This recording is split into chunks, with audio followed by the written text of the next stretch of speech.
let's talk about using reserve cards in pub battles. Using reserve cards is boom simple.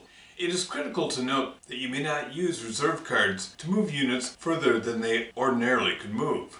Why are there reserve cards? The primary reason for reserve cards is fog of war, though they are also useful when moving large numbers of troops early in the game. This is how to use them. During setup, you may place any of your blocks on a reserve card. The lone HQ is placed on the map by itself until it is spotted. The blocks are placed on the map behind the HQ as shown. When placed on a map, a block may be no farther than 3/8 of an inch, that's the thickness of a block, from the unit in front of it when spotted. And the blocks are lined up like this along a road when moving in column. Now let me tell you about the really powerful use of a reserve card. You may put other blocks on the reserve card besides the blocks that belong to the HQ listed on the reserve card. There is no limit. You could place the whole darn army on one reserve card. Of course, when spotted and placed on the map, your whole army would stretch out quite a ways. The guys at the end would never get to the battle in time. You decide how many units you can put on a reserve card. Now, as mentioned earlier, the critical thing to note is that the HQs don't have to be placed on the reserve card.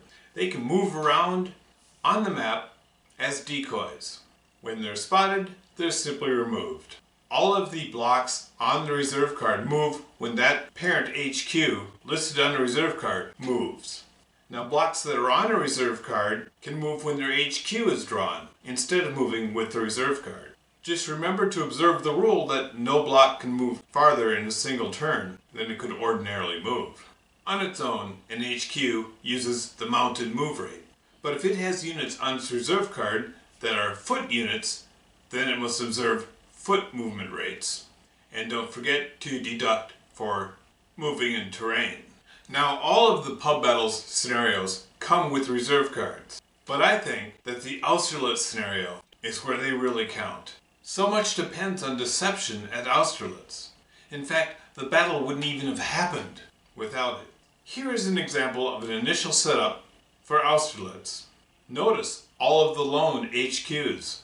To borrow an old phrase that many of us are used to hearing from early war games, some, none, or all of the units may be on any of the reserve cards.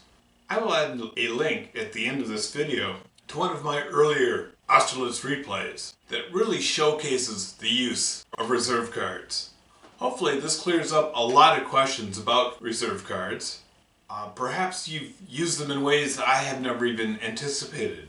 Any ideas, observations, or questions, of course, you can ask in the comments below. If you found this video helpful, please like and subscribe.